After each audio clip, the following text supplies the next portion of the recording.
वहीं दिल्ली के लाल किला के पास हुए धमाके की पूरी जांच फरीदाबाद की अल-फलाह यूनिवर्सिटी और धौज गांव पर आकर टिक गई है।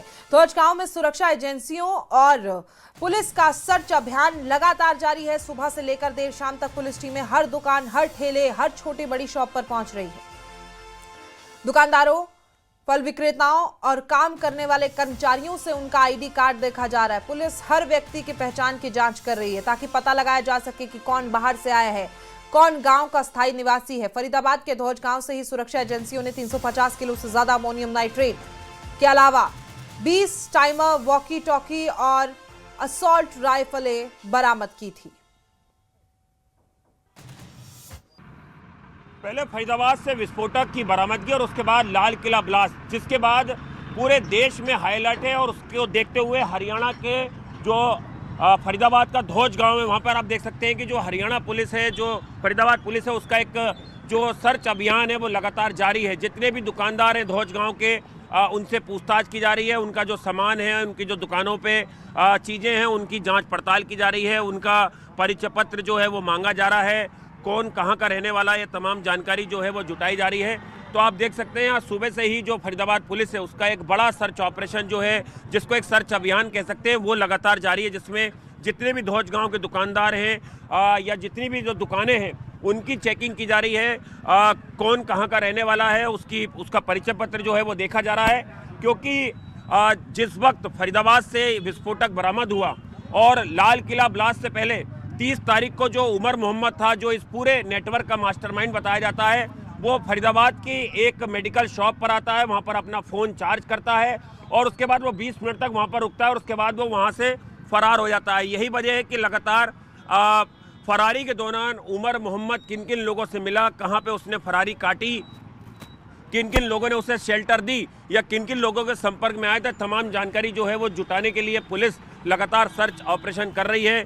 कहीं कोई सुराग या कोई ऐसा सबूत किसी दुकानदार से इस लाल किला ब्लास्ट से जुड़ा पुलिस को मिले, उसको लेकर भी लगातार ये मुहिम जो है आप देख सकते हैं सुबह से ही जारी है। महिला पुलिसकर्मी जो है वो भी इस सर्च अभियान में लगातार पुलिस के साथ, पुलिस टीम के साथ मौजूद है।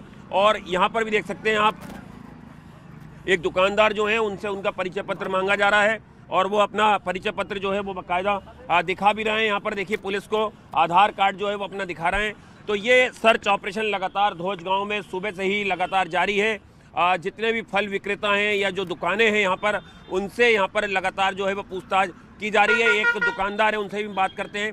अभी आपसे पुलिस ने क्या जानकारी मांगी थी? पुलिस ने क्या जानकारी मांगी आपसे? कुछ भी ना, कुछ नहीं मांगी। अभी आपसे आई कार्ड चेक करे थे ना? आईडी मांग रहा है। आईडी दिखा दिया? हाँ दिखा दिया। ओके सर, बहुत अच्छा कर रहा है, जो प्रशासन कर रहा है बहुत अच्छा काम कर रहा है। अच्छा, हाँ जी, और ये होना भी चाहिए, ये सर होना भी चाहिए। हमारा जरूरी है सबकी बिल्कुल जी, बहुत जरूरी है जी। जितने बाहर के बंदे रह रहे हैं, तुम तो कह रहे सबकी आईडी चेक की जाए और सबसे पूछताछ की जाए। तो देखिए ये भाईजान है, इनका कहना है कि पुलिस बहुत अच्छी पहल कर रही है, सभी लोगों की जानकारी जो है वो जुटाना चाहिए। और चूंकि ये सर्च ऑपरेशन इसलिए भी महत्वपूर्ण हो जाता है क्योंकि फरारी के दौरान 30 तारीख से लेके 10 तारीख की सुबह से पहले आखिर उमर मोहम्मद किन किन लोगों से मिला, फरीदाबाद या हरियाणा में वो कहाँ कहाँ गया, ये तमाम ऐसी चीज़ें हैं जिन पर से पर्दा उठना अभी बाकी है। और जैसा कि मैं आपको बता रहा हूँ कि 30 तारीख को उमर मोहम्मद इसी धौज गांव में एक मोबाइल शॉप जो है वहाँ पर पहुँचता है और उसके बाद वो वहाँ पर अपने फ़ोन को चार्ज करता है। ये चीज़ भी सीसीटीवी में कैद हुई थी। और उसके बाद लगातार जितने भी ऑटो वाले हैं, आप देखिए अभी फल की दुकानों के बाद अब जितने ऑटो वाले हैं उनसे भी लगातार पूछताछ की जा रही है। इसमें चूँकि एक ऑटो वाला कनेक्शन भी सामने आया था तो उनसे भी उनका परिचय पत्र मांगा जा रहा है। और सारी चीज़ों को लेके यहाँ पर वेरिफिकेशन का जो काम है वो यहाँ पर किया जा रहा है। जितनी भी मार्केट में दुकानें हैं, चाहे वो मोबाइल शॉप हों, ऑटोमोबाइल की दुकानें हों, इसके अलावा या फलों की दुकानें हों, हर एक दुकानदार से चेकिंग की जा रही है, उससे उसका परिचय पत्र मांगा जा रहा है, आधार कार्ड जांच की जा रही है। और आप देख सकते हैं ये लगातार सुबह से ही जो फरीदाबाद पुलिस है उसका ये जो बड़ा सर्च ऑपरेशन है ये लगातार फरीदाबाद में देखने को मिल रहा है। कैमरा पर्सन चंदन के साथ आनंद तिवारी, न्यूज़ 18 इंडिया, फरीदाबाद, हरियाणा। और इसी खबर पर ज्यादा जानकारी के साथ शंकर आनंद हमारे सहयोगी हमारे साथ मौजूद है। शंकर, फरीदाबाद में हमने देखा, तस्वीरें हमारे सहयोगी ने दिखाई कि जिस तरीके से जांच एक एक व्यक्ति के पास जाकर उसके आईडी कार्ड देखकर चेक की जा रही है, कहां तक, सबसे पहला सवाल तो ये जांच पहुंची है शंकर? निश्चित तौर पे देखा जाए जिस तरह से केंद्रीय जांच एजेंसी एनआईए की भूमिका की बात करें, केंद्रीय जांच एजेंसी एनआईए इस मामले की तफ्तीश में जुटी हुई है। दूसरी तरफ देखा जाए जांच agency ED money laundering act के तहत इस मामले की इन्वेस्टिगेशन कर रही है। लेकिन सबसे महत्वपूर्ण है इस मामले में जिस तरह से स्टेट पुलिसिंग की बात करें, चाहे हरियाणा पुलिस की बात करें, दिल्ली पुलिस की स्पेशल सेल की बात करें, राजस्थान पुलिस, जम्मू कश्मीर पुलिस, तो जम्मू कश्मीर पुलिस के से ये इन्वेस्टिगेशन प्रारंभ हुआ। उसके बाद पहुंचा मामला हरियाणा पुलिस के पास और उसके बाद राजधानी दिल्ली पुलिस। तो एक तरह से कहा जा सकता है कि ज्वाइंट ऑपरेशंस के तहत इस पूरे इन्वेस्टिगेशन का दायरा आगे बढ़ाया जा रहा है। जिस तरह से इस वाइट कॉलर टेररिज्म का एक नेटवर्क जो है पिछले कुछ सालों के दौरान में जिस तरह से बिल्ड करने की कोशिश किया गया और ख़ास तौर पर जम्मू कश्मीर से लेकर राजधानी दिल्ली और एनसीआर तक जिस तरह से एक सोची समझी साजिश के तहत एक बड़े ऑपरेशन को अंजाम देने की एक कोशिश की गई और जिस तरह से लाल किला ब्लास्ट हुआ, तो इन तमाम मामलों की गंभीरता को देखते हुए यहाँ पर जांच एजेंसी एनआईए उन तमाम राज्य पुलिस के संपर्क में है। उससे तमाम इनपुट्स को लिए जा रहे हैं। तमाम इनपुट्स को लेने के बाद एक ज्वाइंट ऑपरेशंस जो है बाकायदा वो किए जा रहे हैं। इस मामले में कई आरोपियों की गिरफ्तारी हुई, कई आतंकियों की गिरफ्तारी हुई है। आतंकियों की गिरफ्तारी के बाद उनसे लगातार पूछताछ की जा रही है और सबसे महत्वपूर्ण है जिस तरह से केंद्रीय जांच एजेंसी एनआईए के द्वारा इस मामले में अब तफ्तीश का दायरा आगे बढ़ाया जा रहा है। कई आतंकियों से पूछताछ की जा रही है। कहा जा सकता है कि आने वाले दिनों में इस पूरे वाइट कॉलर टेरर मॉड्यूल से जुड़े मामले में कुछ बड़े खुलासे देखने को मिल सकता है। और जिस तरह से आज चाहे दिल्ली एनसीआर की बात करें, खासतौर पर अगर फरीदाबाद की बात करें, तो वहाँ पर रहने वाले जो लोग हैं, जो वहाँ पे स्थानीय निवासी हैं और बहुत सारे ऐसे लोग जो अलग अलग राज्यों से शंकर, एक बात तो साफ है, व्हाइट कॉलर टेरर मॉड्यूल को लेकर आप बात कर रहे हैं, लेकिन कहीं ना कहीं साफ ये भी है कि जो लोकेशन इन मिलिटेंट्स ने चुनी है फरीदाबाद, बहुत सोच समझकर। अल फलाह यूनिवर्सिटी में बहुत से सुराख हमने देखे हैं और एक एक कर खुलासे हो ही रहे हैं। उसके बाद भी जिस तरीके से हमारे सहयोगी बता रहे थे रिपोर्ट दिखाते हुए कि एक वो उमर जो है वो जाता है एक दुकान पे, फोन भी चार्ज करता है, ऑटो कनेक्शन भी है। ना सिर्फ व्हाइट कॉलर टेरर मॉड्यूल बल्कि हर छोटे बड़े इंसान से उसने बातचीत की है। बहुत बड़ा कुछ ना कुछ सुराग फरीदाबाद मिलने की उम्मीद है, क्योंकि लोकेशन बहुत सोच समझ के, हरियाणा का फरीदाबाद, क्योंकि अगर गुड़गांव चुना जाता तो उसके बारे में तो जानकारी है कि जिस स्तर पर गुड़गांव आज आगे बढ़ा हुआ है। उसके अलावा नोएडा यूपी में पड़ता है और दिल्ली देश की राजधानी है। दिल्ली के लिए प्लानिंग करने के लिए आपको लगता है जो फरीदाबाद की लोकेशन है, क्या कहेंगे आप इस सारे मुद्दे पर?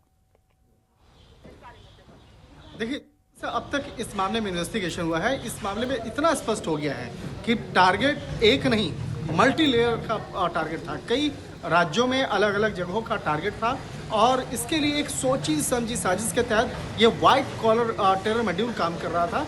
लेकिन यहाँ पर जिस तरह से अचानक जम्मू कश्मीर की पुलिस काम कर रही थी, जिस तरह से हरियाणा पुलिस और उसके बाद दिल्ली पुलिस की टीम एक्टिव हुई, इस तमाम मामलों की गंभीरता को देखते हुए कहीं कहीं कहा जा सकता है कि उसका मिशन जरूर फेल हुआ। हालांकि एक टारगेट जो है लाल किला के पास जिस तरह से ब्लास्ट यहाँ देखने को मिला, लेकिन इसके आगे वो आगे अपने आपराधिक मंसूबों को कामयाब नहीं कर सका, क्योंकि इसकी वजह थी कि तमाम जो सेंट्रल एजेंसी है, राज्यों की पुलिस है, वो एक्टिव हो गई और इस ऑपरेशन पर जुड़ गई।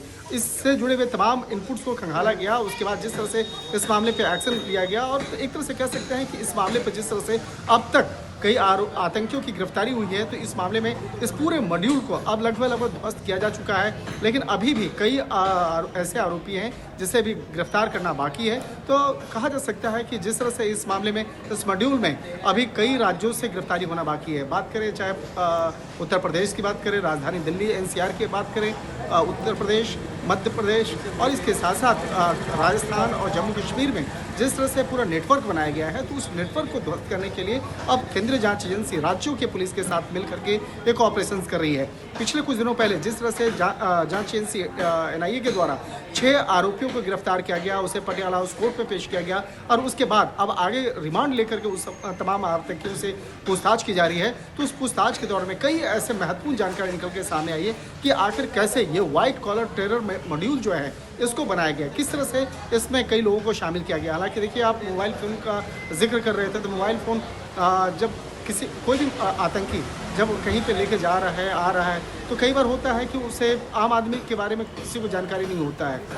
अगर मैं ही किसी इलाके में जाऊं और वहां पे अपना मोबाइल फ़ोन बनाए तो वो आम बात है, लेकिन अगर कोई आतंकी किसी इलाके में जाकर के रह रहा है तो रहने के दौरान में उससे जुड़े हुए तमाम दस्तावेज की वेरिफिकेशन, कहाँ रह रहा है, कौन रह रहा है, कब से रह रहा है और उसके साथ में उसका कोई गारंटर है या नहीं है, तो इस तरह के मामलों की भी इन्वेस्टिगेशन होनी चाहिए। तो आज जो फरीदाबाद पुलिस की टीम आज कर रही है ये बहुत पहले से करना चाहिए। और अल फलाह यूनिवर्सिटी की अगर बात करें तो अल फलाह यूनिवर्सिटी के अंदर में जिस तरह से आतंकियों का एक नेटवर्क वहाँ पर तैयार किया गया और इस पूरे नेटवर्क में कई ऐसे डॉक्टरों को शामिल किया गया, तो निश्चित तौर पर ये इस तरह का मॉड्यूल पहली बार सामने देखने को मिला है। लेकिन ये अपने आप में कहा जा सकता है अनोखा टेरर मॉड्यूल जरूर था, लेकिन जिस तरह से कई आतंकियों का नाम सामने आया है तो अब केंद्रीय खुफिया एजेंसी और केंद्रीय जांच एजेंसी अब इस मामले में बेहद सतर्कता से इस तरह के तमाम इनपुट्स को खंगालने में जुटी हुई है। और अगर कहीं भी किसी भी राज्य में इस तरह का टेरर मॉड्यूल अगर सामने आता है, निश्चित तौर पे उन आतंकियों के खिलाफ ठोस और बड़ी कार्रवाई को अंजाम दिया जाएगा। तो फिलहाल कहा जा सकता है कि इस टेरर मॉड्यूल पे अब सेंट्रल एजेंसी काफ़ी सतर्कता से अब मामले की तफ्तीश में जुटी है और इससे जुड़े हुए तमाम इनपुट्स को खंगालने में जुटी हुई है। बिल्कुल सही कह रहे हैं आप। माइनॉरिटी का भी बयान हमने सुना था, उनकी तरफ से भी कहा गया था कि जो काम किया जा रहा है पुलिस द्वारा वो सराहनीय है, क्योंकि लोग चाहते हैं कि हर किसी को शक की नज़र से ना देखा जाए और जितने भी लोग हैं अगर वो वहीं के रहने वाले तो काफ़ी नुकसान उनको भी झेलना पड़ रहा है। खैर, आपकी जानकारी के लिए बहुत बहुत शुक्रिया शंकर। तो आपको बता दें कि लगातार पुलिस एक एक दस्तावेज लोगों के खंगाल रही है, लोगों के आईडी कार्ड चेक कर रही है और एक एक अपडेट हम अपने दर्शकों तक पहुंचा रहे हैं।